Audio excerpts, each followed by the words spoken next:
Hey students, today we're going to be talking about place value, okay? Now place value simply means what is the value of a number, okay? And each digit of the number. What is the value? How much is it worth, okay? So the first thing that we're going to talk about are units, okay? When you're using place value, a lot of times you use base 10 blocks, okay? To help you represent your number in picture form. So when you're using base 10 blocks, we have something that is called a unit. What is it called? A unit. A unit is a small square that represents only one, okay? One. So if you have one of these units, that means you only have one. If you have 2 units, that means you have 2. So if you can guess, if you have 5 units, that means you have 5. That's right. Okay? Now the next thing is called a 10 rod. A rod, okay? A rod consists of 10 units put together. Okay? So if I have 10 of these small units put together, that is a rod. And that represents 10 units. Okay? So we have our unit and our rod, base 10 blocks. That's what we're going to use to represent our numbers in picture form. Okay, so let's start here. Let's refresh our memory a little bit over what a digit is. Okay, now if you remember, a digit is simply just a number. Okay, a digit is a number. So if I have the number 1, that's just 1 digit. But here I have the number 44. That's 2 digits because there are 2 digits in this number. 2 numbers, 1 4 here and another 4 there. There's 2 4s, so 2 digits. It's a 2-digit number.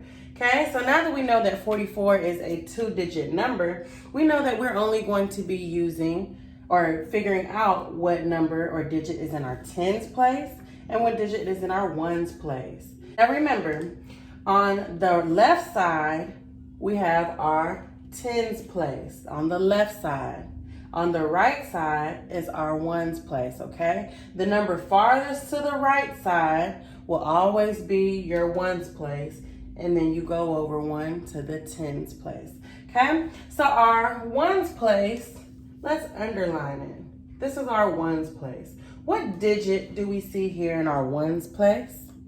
We see the digit number 4, absolutely. So that means in this number, we know for sure that there are 4 ones. Okay, so we can go ahead and put 4 ones in that place.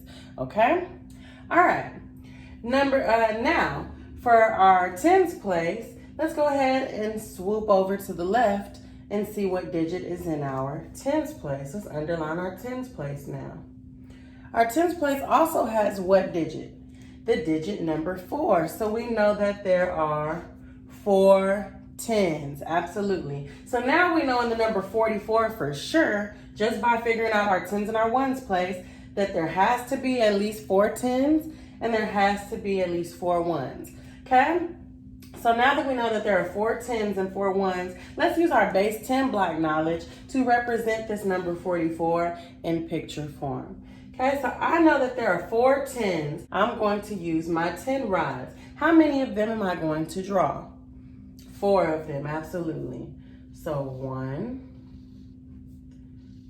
2 groups of 10, 3 groups of 10, 4 groups of 10. So I just drew my 4 10 rods because I have 4 groups of 10. So I have 1 group of 10, 2 groups of 10, 3 groups of 10, 4 groups of 10.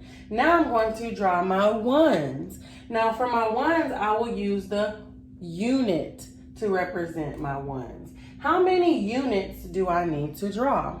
How many ones do I have? 4. So that means I'll be drawing 4 units. Okay?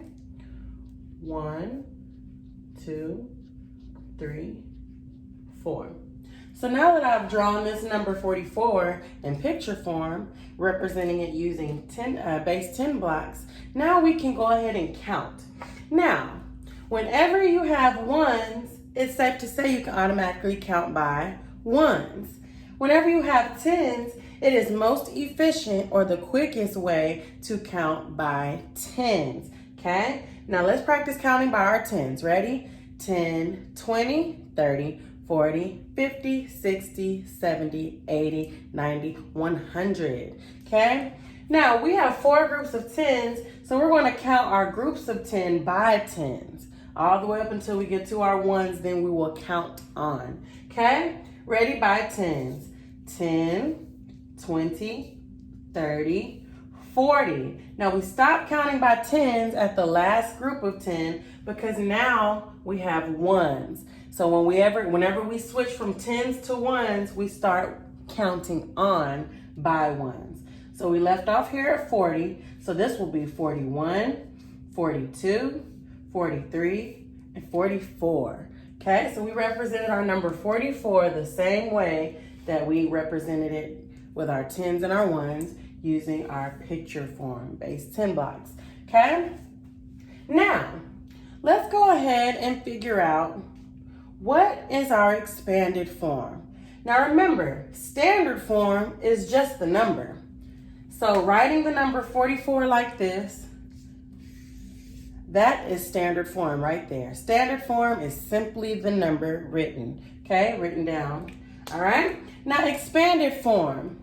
Expanded form, I like to think of expanded form kind of like slime, okay?